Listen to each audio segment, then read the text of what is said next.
যদি আমার হাত পা ভেঙে যায় জানবো যে আমার ধর্ম মিথ্যা। আর তুই একতলা থেকে পড়বি আল্লাহ আকবার মানে আল্লাহ বলে পড়বি, যদি তোর হাত পা ভাঙে আমি জানবো তোর ধর্ম মিথ্যা। আর এই কিন্তু ট্রেনিং নিয়েছে বাড়ি থেকেও, মানে একতলা পড়ার ট্রেনিং আগে নিয়েছেও। আর যে মুসলিম ট্রেনিং নেয়নি, ইমানও নেই আর ট্রেনিংও নেই, বলছে আয় ঠিক আছে দেখবো। মুসলিমটা একটু চালাক হয়তো, তো বলছে তুই আগে পড়, আগে দেখলি তোরটা। ও পড়বে না, ও বলছে তুই আগে পড়, বলছে আমি পড়ছি আগে। ও তো ট্রেনিং নিয়ে নিয়েছে রে ভাই, কি আছে। ও এবার চেপেছে, চেপে টেপে বলছে হে ভগবান, আর যেমনি পড়েছে ওর হাত পা ভাগেনি। এই তো দেখে ওয়াপ ব্যাক, এত উঁচা থেকে পড়লো ওর হাত পা ভাগলো না। তো আমি যদি এবার পড়ি আর যদি আমি আল্লাহ আকবার কহে যদি হাত পা ভেঙে যায়, তাহলে তো আমি বেকার দিয়ে পড়ে গেল। তো কিছু তো একটা করতে হবে। তখন এই কি শুরু করেছে, বলছে দুটাই কহব, আল্লাহ কহব ভগবান কহব। আল্লাহ যদি হয় সত্য হয় তো হবে, আর যদি ভগবান হয় মানে ওই যেটা বলছে ভগবান যদি সত্য হয় তো হবে, আমার হাতটা দুটাই কহবো, তার বেঁচে যাবো। এবার ও ওপর থেকে লাভ দিচ্ছে, কইছে হে আল্লাহ হে ভগবান, আর যেমনি পড়েছে পাটাম করে হাত পা ভেঙে গেছে, ভেঙে গেছে। তো ভাঙলো কেন ভাই? ওর মধ্যে দুটাই খান্তি ছিল। এক, ও ট্রেনিং নেয়নি, আর উপরে ট্রেনিং নিয়ে এসছে আগে থেকে যে পড়লে আমার কিছু হবে না। ট্রেনিংও নাই, আর ওর মধ্যে কি নাই, বিশ্বাসটুকু নাই, ভরসা নাই আল্লাহর উপরে, নাহলে ও ভগবান নামটা লাই। এই জন্য তো আমরা আল্লাহর কাছে চাইতে গেলে আপনাকে টার্গেট নিতে হবে যে আল্লাহ আমি আপনার কাছে চাই, আমি আপনাকেই বিশ্বাস করি, আর দুনিয়ার কারো কাছে নাই, তবে অবশ্যই আল্লাহ আপনাকে দেবেন। আমাদের ভরসা নেই, ভরসা নেই তো এই জন্য করছি। তা আমার আল্লাহ বলছেন আমার ইবাদত করতে গিয়ে তুমি অংশীদারি স্থাপন করবে না। তুমি অংশীদারি স্থাপন যদি করো তাহলে তুমি জেনে নাও তুমি শিরকের আওতায় চলে গেছো।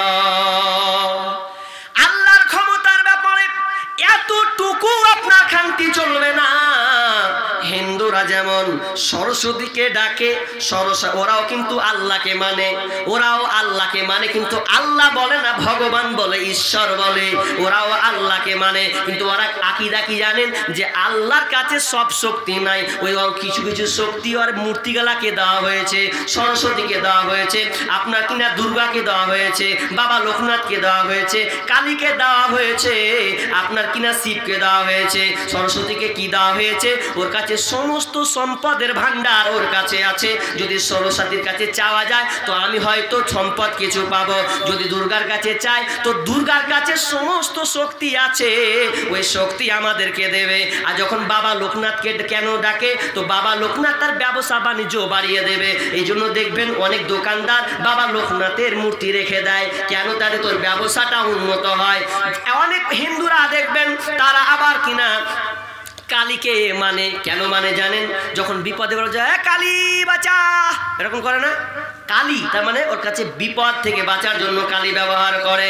আর শিবকে কখন ব্যবহার করে, যদি একটা মেয়ের বিয়ে হয় তো ভালো স্বামী নেওয়ার জন্য ও মানত করতে যায় কার কাছে, তো শিবের কাছে যায়, যে শিবকে বলে শিব রে তুই আমার জন্য একটা সুন্দর স্বামী নির্বাচন করে দে। এটা ওদের আকীদা। কিন্তু আমাদের আবার কেমন আকীদা, আমরাও এক সেম কেস, আল্লাহকে বাদ দিয়ে চলে গেছি দরগাতে। আমাদের এদিকের লোক আপনাদের পাথর চাপড়ি যায় না, কিন্তু আমাদের ওইদিকে বীরভূম পাশে বীরভূম ডিস্ট্রিক্ট বেশি নয়, খুব জোরে 40 থেকে 45 কিলোমিটার হবে, তো ওখান থেকে আমাদের এদিকে করে ওখানে যায়। তা আমি বলি কেন যাও, বলছে সন্তান পাওয়া যাবে, সন্তান পাওয়া যাবে। আর কেমন করে সন্তান চাই জানেন, বলবো কেমন করে চাই সন্তান, বলছে একটা ছেলে দেহের বাবা মিন্নতি করি তোর দরবারে, গোল করে বেরিয়েছিল সব বসে গেল। একটা ছেলে দেহের বাবা মিন্নতি করি তোর দরবারে, যদি মরা পাতা পরে গাউসের উপরে, যদি মরা পাতা পরে গাউসের উপরে, ছেলে হবে ঠিকই সেজে যাবে মরে। যদি জিন্দা পাতা, যদি টাটকা পাতা পরে গাউসের উপরে, ছেলে হবে রে বাবা যাবে বেঁচে। এভাবে চাইতে চাইতে চাইতে চাইতে হয়ে গেছিল। আর কি করে বীরের কত স্লোগান, যে কত গীত আছে, যারে দেখলাম না দুই নয়নে তার রাখিব কেমনে, ঝুলতে ঝুলতে ঝুলতে থাকছে, ওটাই করছে। আর কি বলছে জানেন, কি বলছে জানেন? বলছে পাহানির নিচে বাতি জ্বলে, ফু দিলে তা নিভে না। পানির নিচে কোনদিন বাতি জ্বলে গো? যে পানির নিচে বাতি জ্বলে, ফু দিলে তা নিভে না। আরে খাজা বাবার কাছে আসলে, ওরে ন্যাংটা বাবার কাছে আসলে, নামাজ রোজা লাগে না। স্লোগান ভালোই স্লোগান তোমারকে, তোমার হচ্ছে কুকুরে কামড়াচ্ছে, হ্যাঁ করছে। আজিব লীলা, কি যে পাই মজা ওদের ব্যাপারে বলতে গেলে। আমাকে আবার ফোন করছে, এখন আবার ইদানিং ফোন করছে, এগুলো বলছেন কেন? তো বলবো না, ঠিক আছে, কিন্তু আমি যেটা বলছি, আপনি যাচ্ছেন চাচ্ছেন কার কাছে? চাইবেন তো আপনি আল্লাহর কাছে চাইবেন। সন্তান কে দেয়? জোরে বলেন, জোরে বলেন, সন্তান কে দেয়? আল্লাহ। সন্তান আল্লাহ দান। লিল্লাহি মুলকুস সামাওয়াতি ওয়াল আরদ, ইয়াখলুকু মা ইয়াশাউ, ইয়াহাবু লিমান ইয়াশাউ ইনাসা ওয়া ইয়াহাবু লিমান ইয়াশাউ যুকরা, আও ইউযাব্বিজুহুম যুকরানা ওয়া ইনাসা। আমার আল্লাহ বলছেন, আমি এই দুনিয়ার রাজত্বের মহান। লিল্লাহি মুলকুস সামাওয়াতি ওয়াল আরদ, আমার কাছে দুনিয়ার রাজত্ব রয়েছে। ইয়াখলুকু মা ইয়াশাউ, আমি যাই, আল্লাহ যেটা চাই সেটাই হয়। আমার যেটা ইচ্ছা আমি সেটাই করতে পারি, আমি যেটা চাই সেটাই হবে। ইয়াখলুকু মা ইয়াশা, ইয়াহাবু লিমান ইয়াশাউ ইনাসা, আমি আল্লাহ যাকে চাই তাকে কন্যা সন্তান দান করি। ওয়া ইয়াহাবু লিমান ইয়াশাউ যুকরা, এবং আল্লাহ আমি যাকে চাই তাকে আপনার পুত্র সন্তান দান করে। আবার কাউকে আমি উভয় ছেলে মেয়ে দুটোই দান করি। আমি আল্লাহ আবার কাউকে বন্দা বাজা বানিয়ে দিই।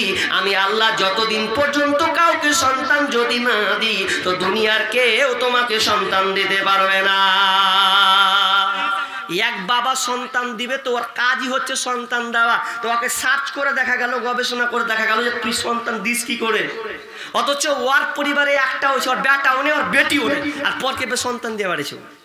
নিজেরই বেটা নেই, বেটি নেই, জি বাজা ওই বন্ধা, আর লোকের ফের বেটার বেটি দিচ্ছে। কত নিমহারাম, মানুষকে বোকা বানাচ্ছে। তো আল্লাহকে বাদ দিয়ে অংশীদার স্থাপন করে কত খাতারনাক জিনিস। আল্লাহ রাগ হবে না গো? আপনাকে একটা, আচ্ছা কে বিয়ে কে করেছেন? হাত তুলেন তো। বিয়ে এবার রাখবেন, তুলেন না গো। কে বিয়ে করেছেন দেখি? যারা করেন তারা হাত তুলি না রে ভাই। তার মানে 3-4টা বাদে সবটি বিয়ে করেছেন? সবাই বিয়ে করেছেন, তারা যারা করেছেন তাদের ইন্টারেস্ট আছে এখানে, আর যারা করেন আফসোস করেছেন না রে ভাই, ফের তোর লেগে সামনে হবে, ধরে অসুবিধা নেই। বিয়ে যারা করেছেন তারা বুঝুন কথাটা। আপনি পরের বেটি দেখেননি, হয়তো আপনার দেখেছে অমুক গ্রাম থেকে, ধরেন দেখে গেলেছেন ওই আপনার কিনা উত্তর পরানপুর থেকে মেয়ে দেখে চলে এসেছেন। তো ওই মেয়ে দেখে এসেছেন, তো আপনি কোনোদিন জীবনে ওই মেয়েটাকে দেখেননি, কিন্তু মেয়েটা খুব সুন্দর। মোহর দিয়ে নিয়ে এসেছেন, 5,000 হোক আর 10,000 হোক, যেই দিয়ে হোক, আপনি মোহর নিয়ে আপনি স্ত্রী নিয়ে এসেছেন। তো আপনি দেখছেন, ওরে বাপ রে, কি বিউটিফুল আমার সুন্দর স্ত্রী রে, আমি এরকম স্ত্রী দেখিনি। ওই তোমার জান দেখলি আমার জান, তোমার মুখ দেখলি আমার জান ঠান্ডা হয়ে যায়, এত সুন্দর চেহারা তোমার, আমি পাগল হয়ে গেল, আমি থাকতে পারি না, বিদেশ যেতে ইচ্ছা হয় না তোমাকে দেখলে গো। বলছে বিদেশ না গেলে হয়? বদমাস বেটি ছেলে কবে যে তোমার খাওয়া ইলে বসা লেগে তোমার কাছে খিটে খেলাবে না, মানে আপনি ঠেলাই পরে যাবেন। এবার আপনি স্ত্রীকে খুবই ভালোবাসেন, ভালো করে উদাহরণটা শুনেন, খুব মজা আছে। আপনি খুব ভালোবাসেন, এত ভালোবাসেন যে আপনি থাকতে পারেন না, তাও কোন রকম করে গেলেন, যে খাওয়াতে তো হবে, খালি মুখে কইলেও না যে ভালোবাসি। এবার গেছেন, এবার স্ত্রী আপনাকে ফোন করছে, হ্যালো, বলছে কি বলো, যেমনি আওয়াজ পেয়েছে জান ঠান্ডা হয়ে গেছে। হ্যালো, কি হলো বলো? বলছে শুনছো দুঃখের খবর? বলছে বলো।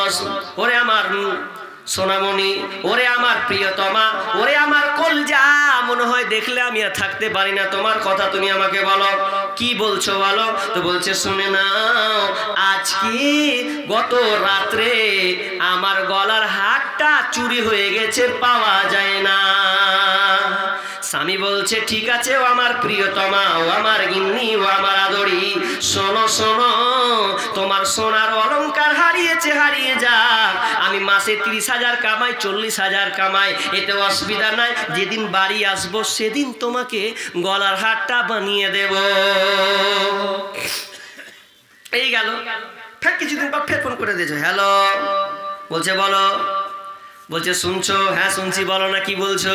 তো বলছে শোনো না, ওদিনকে গলার হারটা হারিয়েছে, আজকে ফের কানেরটা পাওয়া যায় না, কানেরটা পর্যন্ত চুরি করে নিয়েছে। এবার স্বামী কিন্তু রাগে না, মহব্বতের জিনিস, ও আদরের একটা সন্তান। তো বলছে ঠিক আছে, তোমার কানের দুল হারিয়ে গেছে, আমার আপত্তি নাই, এতে তোমাকে দুঃখ করতে হবে না। কিছুদিন পর আবার ফোন করছে, স্বামী আমার নাকের দুলটা, আপনার ফুলটাও পর্যন্ত পাওয়া যায় না।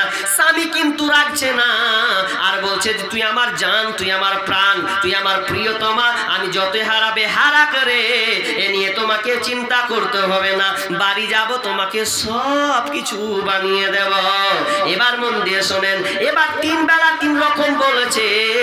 আবার আজকের দিনেও ফোন করেছে, আপনার ধনী পাড়া আজকে জালসা, তো এই জালসাতে আপনাকে আপনার স্ত্রী ফোন করে দিয়েছে, আপনি বিদেশে আছেন। বলছে হ্যালো, আজ মন তুমি খুব খারাপ কিন্তু, হ্যালো, কি ব্যাপার রে, তোর মন কেন সুখা সুখা লাগছে রে?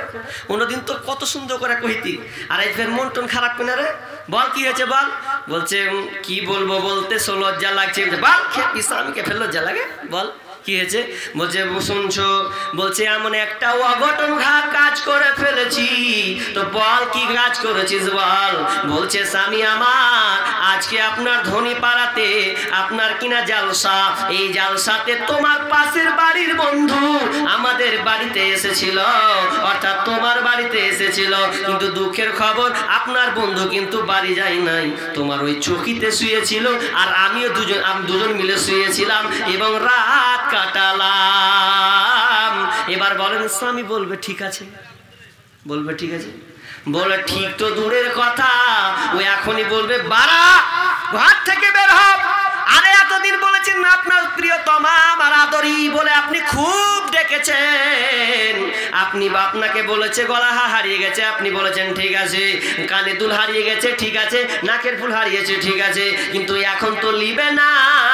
আই তো স্বামী, কোনো স্বামী মেনে নেবে না, নিজের হক অন্যকে দিয়ে দেবে, এটা কোনো স্বামী মেনে নিবে না। ও বলবে তোর গলার হার হারিয়েছিল, এটা মেনে নিয়েছিলাম, তোর কানে দুল হারিয়েছে মেনে নিয়েছিলাম, কানের ফুল হারিয়েছে মেনে নিয়েছিলাম, কিন্তু আজকে তুই এমন একটা কথা, জঘন্য কথা শোনালি রে, এই কথা তো আমি জীবনে মেনে নিব না, যা তোকে আমি এখনই তালাক দিলাম। কি ভুল করলে জি?